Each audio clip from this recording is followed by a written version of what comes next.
হরে কৃষ্ণ। তো আজ আমরা শ্রীমদ্ ভগবদ গীতা পঞ্চম অধ্যায় কর্ম সন্ন্যাস যোগের শ্লোক সংখ্যা 22 অধ্যয়ন করব।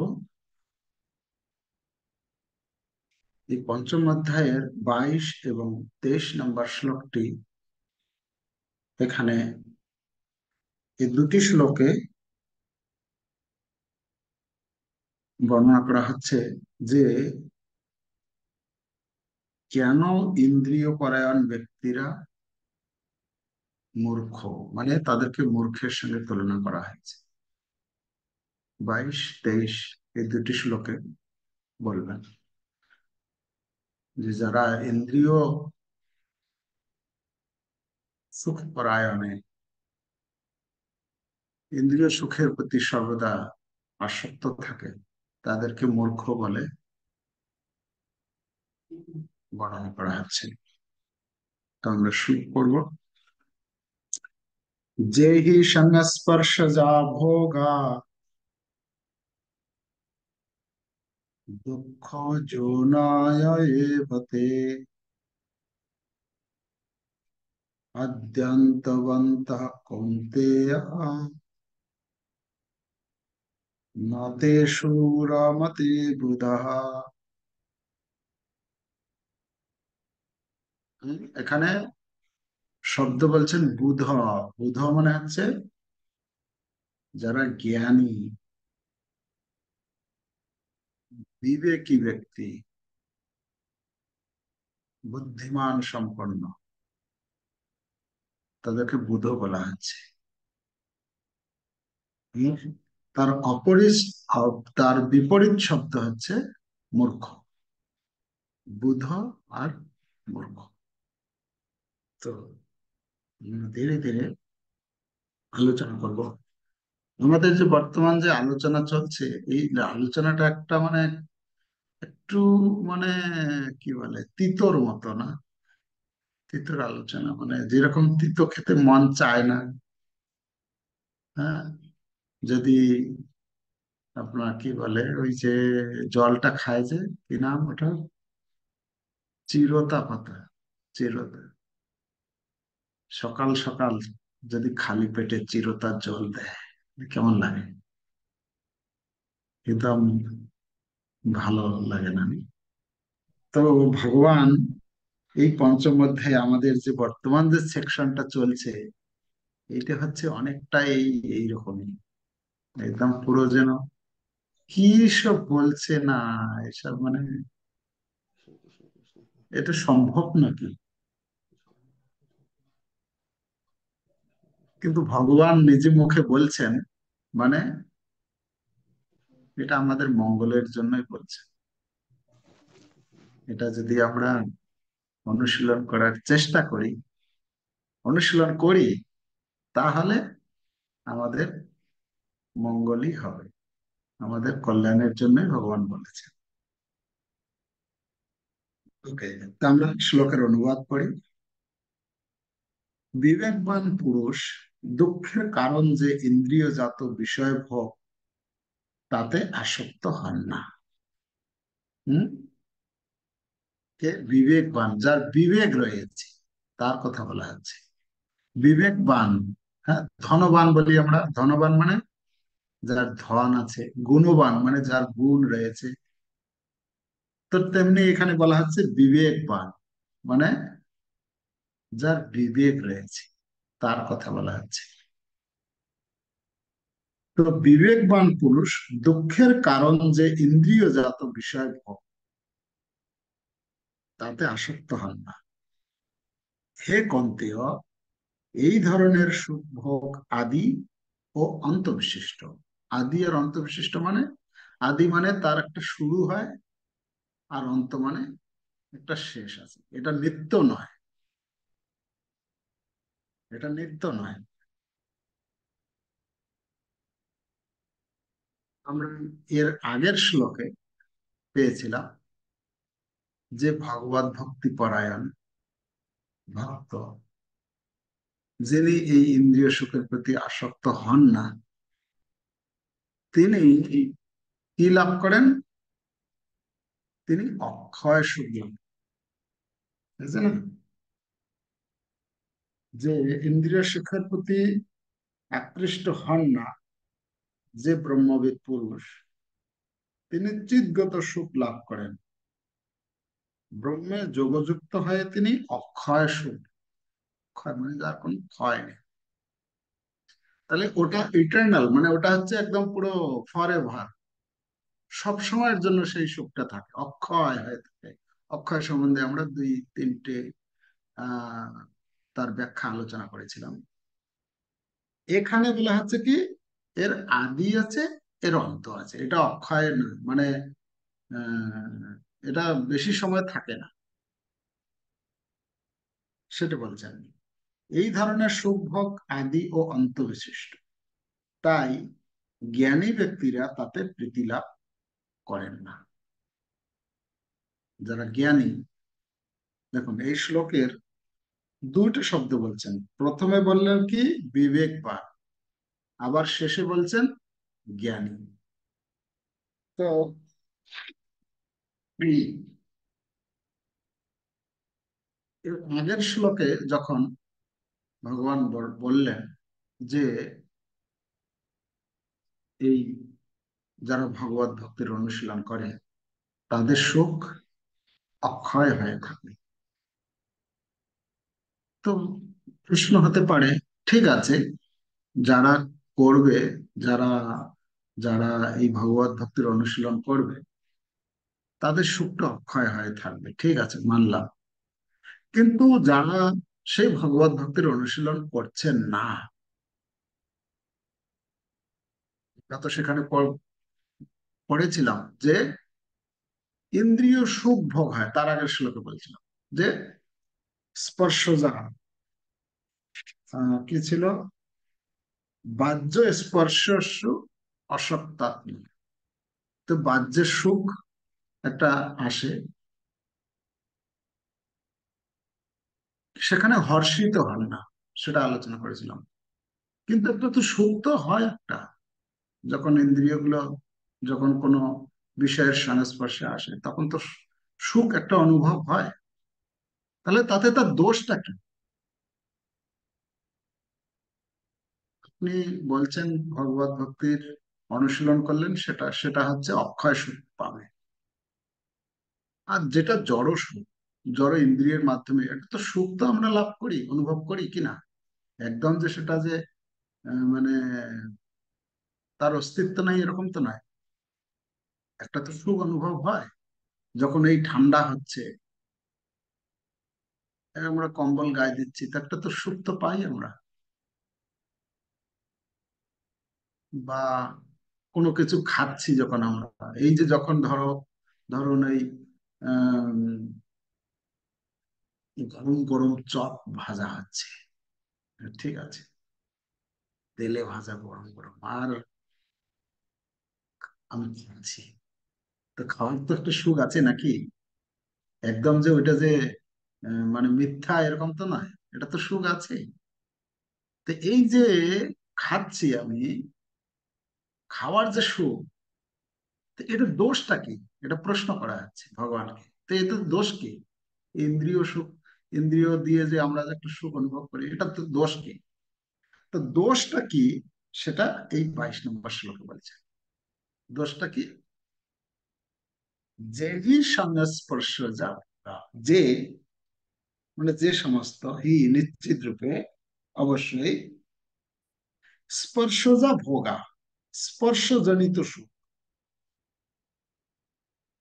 স্পর্শজনিত সুখ মানে ইন্দ্রিয়ের সঙ্গে বিষয়ের যখন সংযোগ হয়, আমি চোখ দিয়ে, চোখের সুখ আমি কি করে লাভ করব, কোনো কিছু বিষয় দেখবো যখন, যখন আমি বিষয় দেখবো তখন আমার সুখ অনুভব হবে।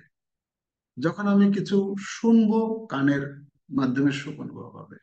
যখন আমি কিছু খাবো, টেস্ট করব, তখন আমার জিহ্বার দ্বারা সুখ অনুভব হবে। তো কোনো কিছু স্পর্শ করব, তো স্পর্শ যা ভোগা, এখানে বলছেন যে হি স্পর্শ যা ভোগা, আমরা কালকে পড়েছিলাম তার মধ্যে স্পর্শ সুখটা হচ্ছে সব থেকে শ্রেষ্ঠ সুখ এই জগতের। এই জগতের যত সুখ রয়েছে সমস্ত সুখের মধ্যে এই স্পর্শ সুখটা হচ্ছে উচ্চতর তর সুখ বলা হচ্ছে এই ভৌতিক সুখের মধ্যে। তো যখনই এই স্পর্শ যা হয়, স্পর্শ হয়, তখন কি হয়? ভোগান্তির, তাই না? ভোগের, হ্যাঁ, কি হয়? দুঃখ যৌনয় এব। দুঃখের যোনি স্বরূপ বলা হচ্ছে এখানে। দুঃখটা কোথা থেকে উৎপত্তি হয়? দুঃখের উৎপত্তি হয় যখন আমরা ইন্দ্রিয় সুখ ভোগ করি। যারা ইন্দ্রিয় সুখ ভোগ করবে না তাদের কোনো দুঃখের জন্মই হবে না। কেন? সেটাই হচ্ছে দুঃখের যোনি স্বরূপ বলা হচ্ছে। দুঃখ যৌনয় এবতে। আর যদি কেউ মনে করে যে না, ইন্দ্রিয় সুখ, আমি যে সুখ তো পাচ্ছি, তাহলে তাতে তার ক্ষতি কি? তো সেই সুখ সম্বন্ধে বলা হচ্ছে আদি অন্তবন্ত। আদ্য অন্তবন্ত মানে তার একটা শুরু হয়, কিছু সময়ের জন্য থাকে, তারপরে আবার সেই সুখটা শেষ হয়ে যায়। আদ্য অন্তবন্ত কন্তেয় হে কুন্তি পুত্র, হ্যাঁ, ন তেষু রমতে বুধা। তাতে বুধ মানে বিবেকবান ব্যক্তি, বিজ্ঞ ব্যক্তিগণ সুখ অনুভব করে না। নতেষু রমতে, রমন করা মানে হচ্ছে আনন্দ পায় না, তাতে সে আনন্দ পায় না, প্রীতি লাভ করে না, এখানে বলছেন শ্লোকে তাৎপর্য। জড় ইন্দ্রিয় ও বিষয়ের সংযোগের ফলে ইন্দ্রিয় সুখানুভূতির উদয় হয়, কিন্তু এই ইন্দ্রিয়গুলি অনিত্য, কারণ দেহটি অনিত্য। হম দেহটি যেহেতু অনিত্য, দেহটি কত, একটা লিমিট আছে, এ কত সময়ের জন্য থাকবে। কারো হয়তো 40 বছর, কারো বা 50 বছর, কারো বা 60, 70, 80, 100, যত হয়, এটা লিমিট রয়েছে। তারপরে এই শরীরটা শেষ হয়ে যাবে। যেহেতু এই শরীরটাই শেষ হয়ে যাবে, তাহলে এই শরীর দিয়ে আমি যে সুখটা পাবো, সেই সুখটা কি করে স্থায়ী সুখ হতে পারে? সেটাও নাশবান। আর একটা কথা হচ্ছে যে আমরা যে যে বস্তু খাই, ধরুন খাওয়ার ব্যাপারে যদি বলি, যে বস্তুটা খাই আমরা, ধরুন এই এই জগতে খাওয়ার মধ্যে সব থেকে ভালো বস্তু কি আছে? কি বলা যেতে পারে? কি কি জিনিস, কোন পদ রয়েছে, যে আইটেম রয়েছে, যে জিনিসটা আছে সব থেকে ভালো? সবার আলাদা আলাদা হতে পারে। কারো পিৎজা ভালো লাগতে পারে, কারো পাস্তা ভালো লাগতে পারে, কারো রসমালাই ভালো লাগতে পারে, বা কারো ফ্রুট মানে কোনো ফল ভালো লাগতে পারে। তো আমরা যে বস্তুটাই আমি মানে আমরা ধরি না কেন, যদি ফলের কথাই ধরি, তো ফল কতক্ষণ পর্যন্ত থাকে? একটা সময় পর্যন্ত। পেকে গেল, সুন্দর পেকেছে একদম, মানে এখন এখন কি চলছে, এখন কমলা কমলা সিজন চলছে, কমলা খাওয়া হচ্ছে, তাই না? কমলা একদম পুরো ধরুন এত সুন্দর রং, আর তার ভেতরে একদম রসে ভরা আছে, ঠিক আছে? তো ওই ওই ফলটা কতক্ষণ পর্যন্ত থাকবে, কতদিন পর্যন্ত থাকবে? ওর একটা সময় আছে। 7 দিন, হম 3 দিন, 7 দিন, 10 দিন, 15 দিন আপনি ধরুন থাকলো, তারপরে কি হবে? ওটা নষ্ট হয়ে যাবে। আমরা যে রান্না করি, আপনি মনে করুন যে একটা সুন্দর একটা পদ আপনি আজকে রান্না করেছেন, যেটা অনেক কিছু, অনেক পরিশ্রম করে, অনেক কিছু চিন্তা ভাবনা করে, সময় দিয়ে আপনি সেটাকে করেছেন। সেটা কত সময় থাকবে? আজকের দিন, যেদিন রান্না করলেন, বড় জোর কালকে সকালে খেতে পারবেন, এখন ঠান্ডার দিন আছে। তারপরে ফ্রিজে রেখে দিয়ে আর আর এক দুই দিনের ওর এটা মেয়াদটাকে বাড়িয়ে দিতে পারেন, কিন্তু তারপর নষ্ট হয়ে যাবে। তো সে- আমরা যে জিনিসটা খাচ্ছি সেই জিনিসটা কি, সেটা তো হচ্ছে মানে এরকম জিনিস যে জিনিসটা বেশি সময়ের জন্য থাকবে না, নষ্ট হয়ে যাবে। তো সেই রকম নষ্ট হওয়া জিনিস খেয়ে আমি এই শরীর, মানে এই শরীরটা কি দিয়ে মানে তৈরি হচ্ছে, সেই পদার্থটা দিয়েই তো তৈরি হচ্ছে না। তো সেই এরকম একটা বস্তু দিয়ে আমার এই শরীরটা তৈরি হচ্ছে, তাহলে এই শরীরটাকে আমি কি করে পার্মানেন্ট বলতে পারি? তো এই সরা পচা, 2 দিন থাকলে সে পচে যাবে। সেই পচা জিনিসটা, ওইরকম একটা জিনিস খেয়ে আমার এই শরীরটা, তার মেয়াদ কতটা হতে পারে? তাই সেটা হচ্ছে নশ্বর, সেটা সেটা মানে নষ্ট হবেই হবে। তো যেহেতু এই শরীরটাই নষ্ট হবে, আর এই শরীর দিয়ে আমি যে সুখ পাবো, সেটাও হচ্ছে একটা লিমিট, একটা সময়ের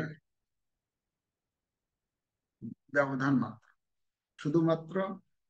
সেই জন্য এই শ্লোকে বলা হচ্ছে আদি অন্ত, মানে এর একটা শুরু হচ্ছে, সময় আবার শেষ হয়ে যাচ্ছে।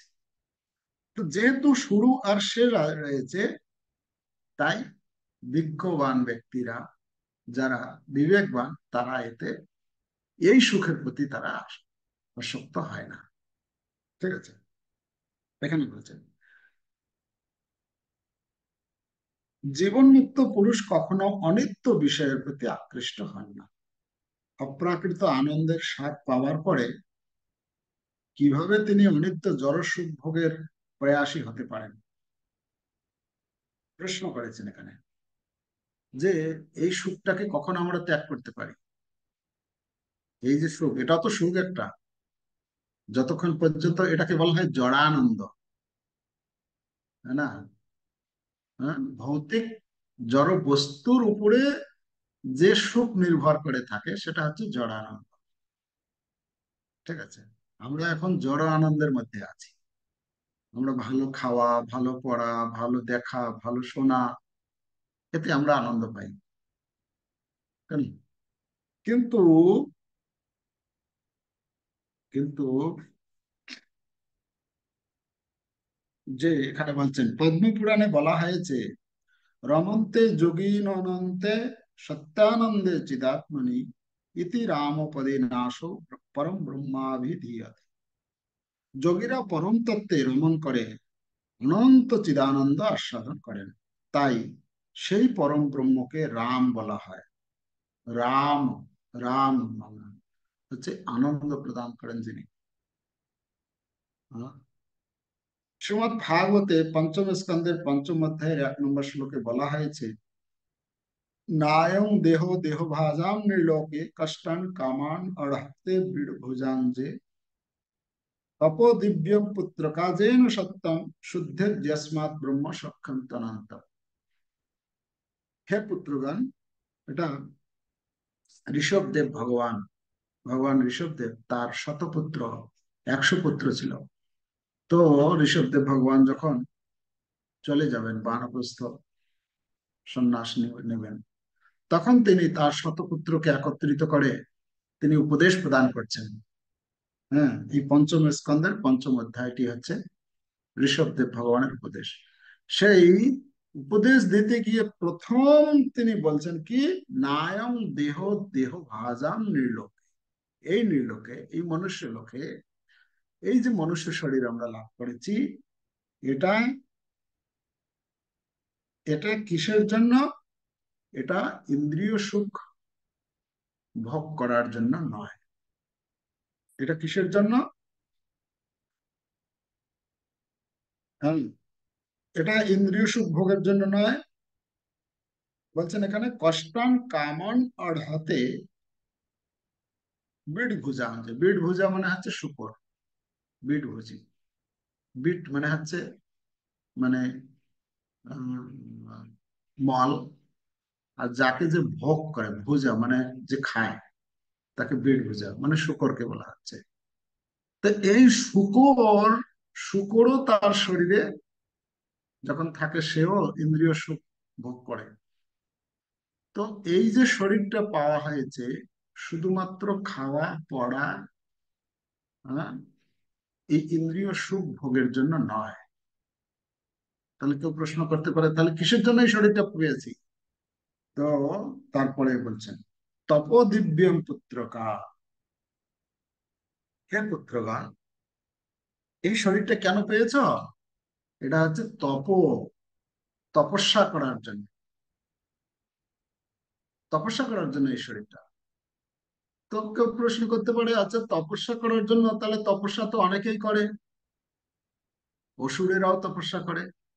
একটা গাছ, সে তো দাঁড়িয়ে আছে, সে ঝড় বৃষ্টি রোদ, সেও তো তপস্যা করছে।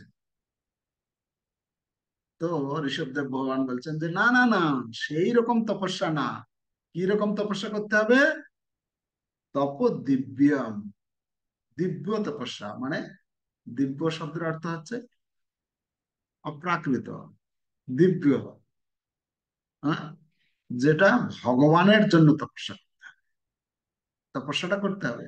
অনেকে আজকালকার এই কি বলে, এই রাজনীতির যে পার্টির লোকেরা অনশন করে, তপস্যা করে, না খেয়ে সেই ধর্নায় বসে না, খাবে না, তো ওটাও একটা তপস্যা।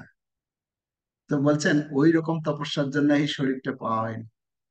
ওদেরকে যদি বলা হয় আপনি একাদশী করুন, একাদশী করবে না, কিন্তু আমাদের এই দাবি আহ মানেনি, তার জন্য আমরা ধর্নায় বসেছি। আমরা কি বলে যেন, মানে না খেয়ে, যে জল না খেয়ে তপস্যা এটা করে,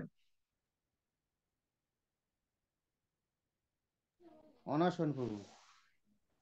অনশন, অন্নশন বলে। অনাহত। অনশনে, অনশনে বসে। ওদেরকে যদি বলা হয় একাদশী করুন, একাদশী করবে না, অনশনে বসেছে। কেন? কোনো দাবি পূরণ হয়নি, এই জন্য, তাই না? তো ওইটা ওইটা তপস্যা না, আমাদের তপস্যা হচ্ছে দিব্য তপস্যা। দিব্য তপস্যা মানে এই একাদশী ব্রত পালন করছি, এই যে সকাল সকাল ঘুম থেকে উঠছি, হম, কত কিছু জিনিস আমরা খাচ্ছি না, যে জিনিসগুলো বাইরের লোক খাচ্ছে আমরা সেই জিনিসগুলোকে ত্যাগ করে দিয়েছি, হ্যাঁ, কিছু কিছু জিনিস আমাদের ইচ্ছা নেই, অনিচ্ছা সত্ত্বেও আমরা করছি, এগুলো তপস্যা। বিভিন্ন আচার্যদের ভগবানের আবির্ভাব, তিরোভাব তিথি পালন করছি, এগুলো হচ্ছে তপস্যা। ঠিক আছে? এই গ্রন্থ অধ্যয়ন যে করছি, এটা একটা তপস্যা, স্বাধ্যায় অধ্যয়ন, এইসব তপস্যা। তো ঋষভদেব ভগবান বলছেন তপো দিব্যম পুত্রকা যেন সত্যম শুদ্ধে বলি। সেটা করলে কি হবে? প্রশ্ন করা হচ্ছে যে কি, সেটা করলে কি হবে? বলছেন শুদ্ধের শুদ্ধিকরণ হবে। হ্যাঁ, আমাদের অন্তরে যত আমরা তপস্যা করব, হ্যাঁ, নিয়ম কানুন এইসব অনুশীলন করব, তত আমাদের শুদ্ধিকরণ হবে। তপোদিব্যাচা শুদ্ধের যস্মাৎ, যার মাধ্যমে শুদ্ধিকরণ হবে, ব্রহ্ম সূক্ষ্ম, আর তার ফলে কি হবে? ব্রহ্ম সুখ। হ্যাঁ, এই শ্লোকের আগে শ্লোকে ছিল না ব্রহ্ম, ব্রহ্ম সুখ, সেই ব্রহ্ম সুখ লাভ হবে। সেটা কিরকম, কতদিনের জন্য থাকবে সেটা? না, সেটার আদি অন্ত নেই। তু অনন্ত, একদম অন্তিম শব্দ দিয়েছেন, তু অনন্ত, অনন্ত, সেটা মানে বর্ধিত হতেই থাকে, অক্ষয় সুখ লাভ করতে পারবে, এজন্য বলছেন হে পুত্রগণ, মনুষ্য শরীর প্রাপ্ত হয়ে জড় ইন্দ্রিয় সুখ ভোগ করার জন্য অক্লান্ত পরিশ্রম করার কোনো প্রয়োজন নেই। বিষ্ণুহারী শুকরেরা এই সুখ লাভ করে থাকে। বরং এই জীবনে তোমাদের তপশ্চর্যার অনুশীলন করা উচিত, যার প্রভাবে তোমরা শুদ্ধ হবে, পবিত্র হবে এবং তার ফলে অনন্ত চিন্ময় আনন্দ লাভ। ঠিক আছে? তো অনন্ত চিন্ময়, আগের শ্লোকে আমরা পেয়েছিলাম অক্ষয় সুখের কথা, আর এখানে ঋষভ দেব ভগবান বলছেন যে অনন্ত সুখ লাভ করা যাবে। তাই যথার্থ যোগী ইন্দ্রিয় সুখ ভোগের প্রতি আকৃষ্ট হন না, যা হচ্ছে অপ্রতিহত ভবরোগের কারণ। হুম, আমরা কালকে আলোচনা করছিলাম যে ভোগে কি হয়, ভোগে রোগ উৎপন্ন হয়। রোগ আমাদের ভবরোগকে আরো বৃদ্ধি করায়। অপ্রতিহত বলেছেন, অপ্রতিহত মানে প্রতিহত হয় না, বন্ধ হয় না, অপ্রতিহত ভবরোগের কারণ। এটা চলতে থাকে, জন্ম মৃত্যু জরা ব্যাধি দুঃখ দোষানুদর্শন চলতে থাকে। জীবের ভোগাসক্তি যত বেশি হয়, ততই সে জাগতিক ক্লেশের বন্ধনে আবদ্ধ হয়। যার যত ভোগের প্রতি শক্তি বেশি হবে, তার তত ভোগান্তিও, যে যত ভোগ করবে তার ভোগান্তিও ততই বেশি হবে। এখানে আমরা পাচ্ছি যে দোষ, এই 22 নম্বর শ্লোকে ইন্দ্রিয় সুখ ভোগের দোষটা কি, এই দোষটা হচ্ছে এটা। ঠিক আছে, যা আলোচনা করলাম, এর আদি আছে আর অন্ত আছে। তাই সেই যে আগের শ্লোকে বলা বলা হয়েছে অক্ষয় সুখের কথা, সেই সুখের জন্য আমাদেরকে প্রয়াসী হতে হবে। তো ভগবান শ্রীকৃষ্ণ এই এই সুখ সম্বন্ধে 18 অধ্যায় যখন আমরা অধ্যয়ন করব, 18 অধ্যায়ে, সেখানে 18 অধ্যায়ের 38 নম্বর শ্লোকে এই সুখ সম্বন্ধে বলছেন। সেখানে বর্ণনা করেছেন যে সুখ হচ্ছে 3 রকমের সুখ। তার মধ্যে যে সুখ প্রথমে আনন্দ দেয় আর পরিণামে বিষুবৎ দুঃখ দেয়, সেই সুখটা হচ্ছে কি রজোগুণী সুখ। হুম, 3 রকমের সুখের কথা বলতে গিয়ে ভগবান বলছেন এই প্রথমে একটু আনন্দ পাচ্ছি যখন আমি, হ্যাঁ, কিছু আমি ইন্দ্রিয়ের সংযোগে কোনো বিষয়ের প্রতি হচ্ছে, তখন আমি প্রথম প্রথম আনন্দ পাচ্ছি, একটু মানে সুখ পাচ্ছি। আনন্দ তো না, সুখ। তো সুখ পাচ্ছি, সেই সুখটা কি হচ্ছে পরিণামে বিষবাদ। তো ভগবান বলছেন এই রকম সুখকে বলা হচ্ছে রজগুণী সুখ। হুম, তো এই সুখে আসক্ত ব্যক্তির বুদ্ধি কৃষ্ণ ভক্তিতে স্থির হয় না। এরকম যাদের সুখের প্রতি, যার মন সব সময় ব্যাকুল হয়ে থাকে, তারা কখনো তাদের বুদ্ধি স্থির সমাধৌ না বিধিয়াতে, তাদের সমাধি মানে স্থির করতে পারে না মনকে। চিত্ত তাদের সর্বদাই চঞ্চল থাকে। এই জন্য ভগবদ গীতার 2য় অধ্যায়ের 44 নম্বর শ্লোকে ভগবান বলছেন ভোগৈশ্বর্য প্রসক্তানাম তয়াপহৃত চেতসাম, তয়া ভোগ ঐশ্বর্য প্রসক্তানাম, যাদের ভোগ এবং ঐশ্বর্য সুখের প্রতি আসক্ত, ভোগ ঐশ্বর্য প্রসক্তানাম, যারা ভোগ এবং ঐশ্বর্য সুখের প্রতি আসক্ত, তো তাদের কি হয়, তয়া মানে তাদের অপহৃত চেতসা, তাদের চেতনাটা অপহরণ হয়ে যায়। কার দ্বারা? এই ভোগ এবং ঐশ্বর্য সুখের প্রতি এতটাই আসক্ত হয়ে পড়ে তাদের চেতনা অপহরণ হয়ে যায়। তয়া অপহৃত চেতসাম ব্যবসায়াত্মিকা বুদ্ধি সমাধৌ ন বিধীয়তে, তাদের ব্যবসায়াত্মিকা বুদ্ধি মানে এই ভক্তি যোগে, বুদ্ধি যোগে তাদের মন লাগে না। তাহলে যারা এই কথাগুলো বুঝতে পারে না, বা বললেও তারা মনে করে এইসব গল্প কথা বলছে, তার মানে মনে করতে হবে, কি তয়া অপহৃত চেতসম, তাদের চেতনাটা অপহৃত হয়ে গেছে, যার ফলে তারা এই জিনিসটা পালন করা তো দূরের কথা, মেনেও নিতে পারে না। এই কথাটা তাদের তাদের কাছে একটা কাল্পনিক গল্পর মতো বলে মনে হয়। তো তো সেই জন্য আমাদের এই ভোগ এবং ঐশ্বর্য, যেটা ভগবদ গীতায় ওই কি বলে দ্বিতীয় অধ্যায়ের 63, 62, 63 নম্বর শ্লোকে ভগবান বলছেন যে ধ্যায়ত বিষয়ান পুংস সঙ্গস্তেষু উপজায়তে, সঙ্গাৎ সঞ্জায়তে কাম, কামাৎ ক্রোধ অভিজায়তে, ক্রোধাৎ ভবতি সম্মোহ, সম্মোহাৎ স্মৃতি বিভ্রম, স্মৃতি ভংসাৎ বুদ্ধিনাশ, বুদ্ধিনাশাৎ প্রণশ্যতি। হ্যাঁ, তো শুরু হচ্ছে কোথা থেকে? এখানে যে বলছেন না, এই যেহি সংস্পর্শ যা ভোগা, মানে যখন ইন্দ্রিয়ের সঙ্গে বিষয়ের সংযোগ, স্পর্শ মানে সংযোগ হচ্ছে, সেটা হচ্ছে দুঃখের যোনি স্বরূপ। আর সেখানে বলছেন 62 নম্বর শ্লোকে বলছেন যে ধ্যায়ত বিষয়ান পুংস, পুংস মানে হচ্ছে ব্যক্তি, মানুষ যখন ধ্যান করে, কিসের? বিষয়ের ধ্যান করে। ইন্দ্রিয়গুলো দিয়ে বিষয়ের যখন সংযোগ হয়, ধ্যায়ত বিষয়ান পুংস, যখন ধ্যানে চিন্তা করে, চিন্তা করার ফলে তখন সেটা পাওয়ার ইচ্ছা হয়। সঙ্গস্তেষু মানে সঙ্গ, সেটা আমি চাই, সঙ্গ, তার সঙ্গে আমার এটা লাগবে। যখন সঙ্গ করার ইচ্ছা হয় তখন কি হয়?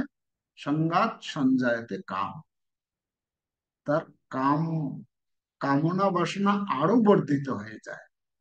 এই কামনা বাসনায় যখন আঘাত পড়ে যায়, সম্পূর্ণরূপে ফুলফিল মানে আহ লাভ করতে পারে না, তখন তার কি হয়? ক্রোধ উৎপন্ন হয়। আর ক্রোধ যখন উৎপন্ন হয়, ক্রোধাৎ ভবতি সম্মোহ, তখন মোহিত হয়ে যায়, না আমার এটা চাই, মানে পুরো ওর মধ্যে মোহিত হয়। আর মোহিত যখন হয়ে যায় তখন তার ক্রোধাৎ ভবতি সম্মোহ, সম্মোহাৎ স্মৃতি বিভ্রম, তখন আর আগে পিছে আর কিছু আর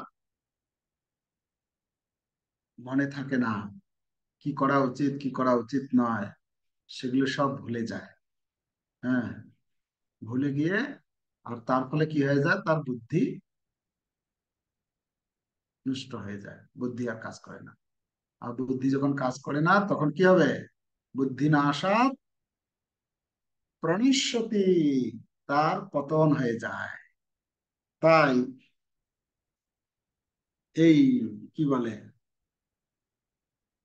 ভগবদ গীতার 16 অধ্যায়ের 16 নম্বর শ্লোকে, সেখানে ভগবান বলছেন 16 অধ্যায় 16 নম্বর শ্লোকে যে যারা এই ভক্ত নয় তাদের সম্বন্ধে বলছেন, তারা এই ইন্দ্রিয় সুখের প্রতি এতটাই মানে সেই কি করে আমি সেটাকে পূরণ করব তার জন্য অনেক কিছু পরিকল্পনা করে, এটা এভাবে করব, এইভাবে করলে ওটা হবে ইত্যাদি। তো ভগবান বলছেন অনেক চিত্ত বিভ্রান্তা। হম, তাদের কি হয়? অনেক এরকম চিন্তা ভাবনা করতে করতে করতে করতে তাদের চিত্ত বিভ্রান্ত হয়ে যায়।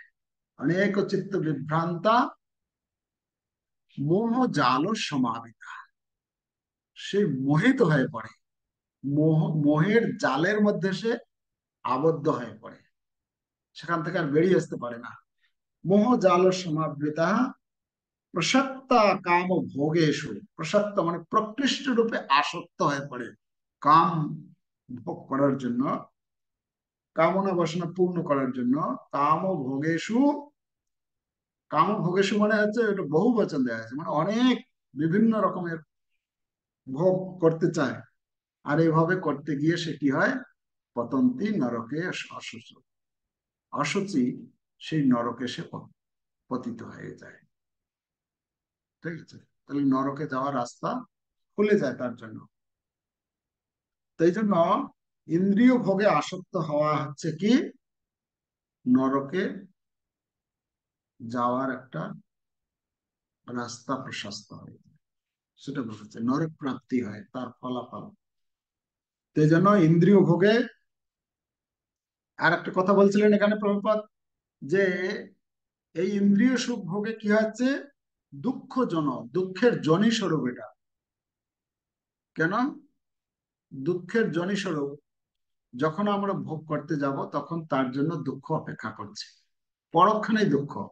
আমাদের শ্রীশ্রীমৎ ভক্তি পুরুষোত্তম স্বামী মহারাজ উদাহরণ দিয়েছিলেন যে কেউ মনে করুন সে বিবাহ করবে, প্ল্যান করছে যে আমি বিবাহ করে সংসার করব। তো তখন তাকে কি করতে হবে প্রথম? আজকাল অনেক অনেক ছেলেদেরকে দেখি বিবাহ করেনি, অনেক বয়স হয়ে গেছে, জিজ্ঞেস করি কেন এখনো বিবাহ করেনি, বললে প্রভু বিবাহ করার আগে তো কিছু আমার ব্যাংক ব্যালেন্স কিছু তো লাগবে, বিবাহ করলে তো তারপরে তো টাকা পয়সার দরকার আছে অনেক, তাই আহ খুঁজছি কোথাও একটা যদি আহ, চাকরি টাকরি কোথাও হয়ে যায়। আর আমাদের দিদি তো চাকরি দিচ্ছেন না এখন, হ্যাঁ, এই জন্য বিবাহটাও আটকে আছে। তো সে বিবাহ হচ্ছে না সেটাও দিদিকে দোষারোপ করছে। এই হচ্ছে, যাই হোক। তো কথা হচ্ছে, তো বিবাহ করার আগে আমাকে কি করতে হবে? একটা ঘরের দরকার আছে ভালো।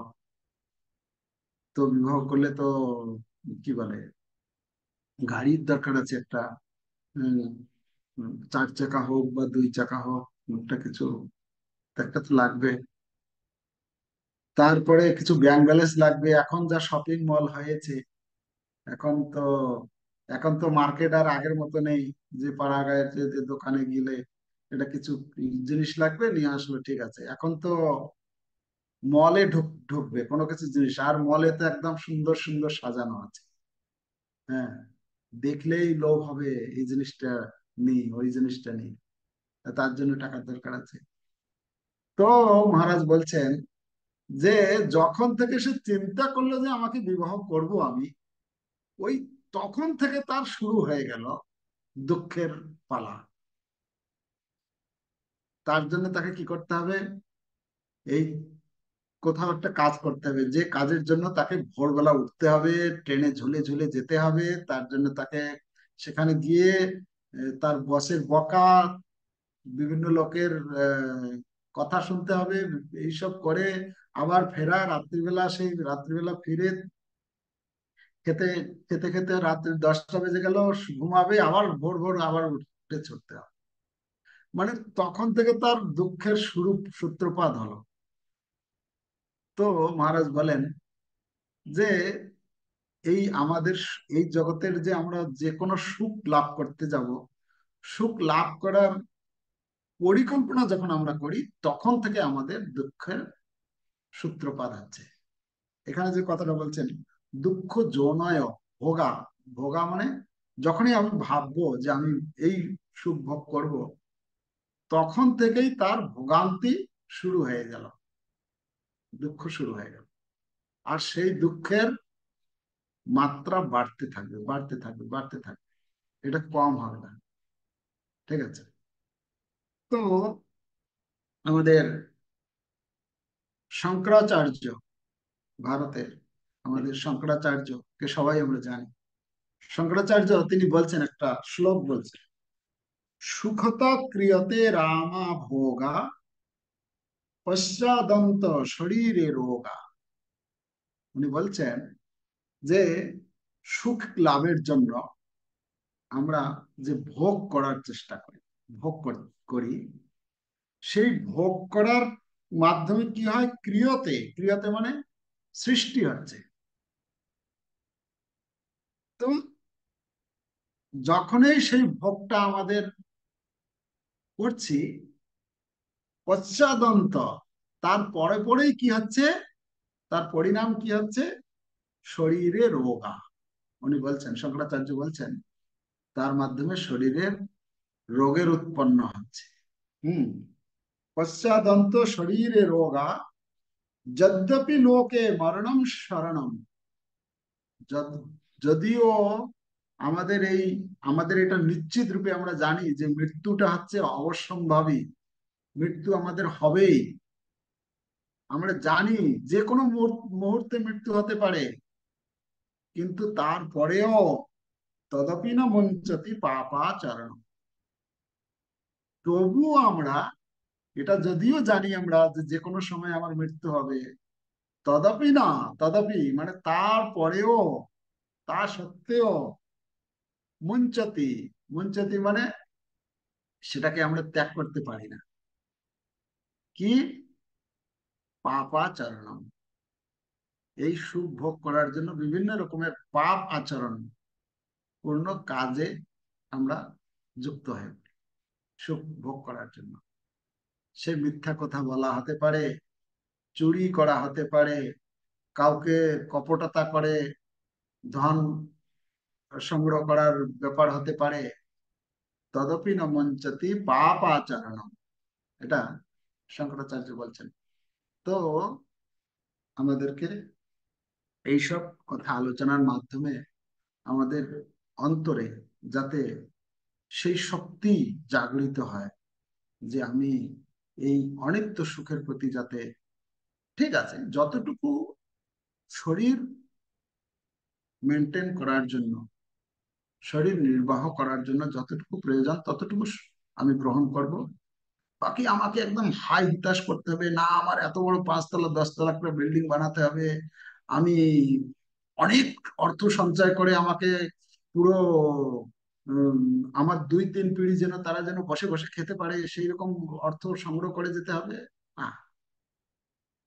শরীর নির্বাহ করার জন্য ভক্তিবিনোদ ঠাকুর বলছেন, যে কোনো ব্যবসা ধরি জীবন নির্বাহ করি, বল মুখে হরি হরি এই মাত্র ভিক্ষা চাই। হ্যাঁ, ভক্তিবিনোদ ঠাকুর বলছেন, তিনি ছিলেন ডিস্ট্রিক্ট ম্যাজিস্ট্রেট, তিনি বলছেন না, জীবিকা নির্বাহের জন্য যতটুকু প্রয়োজন ততটুকু সংগ্রহ করো বাস, তাহলে সার্থক জীবন।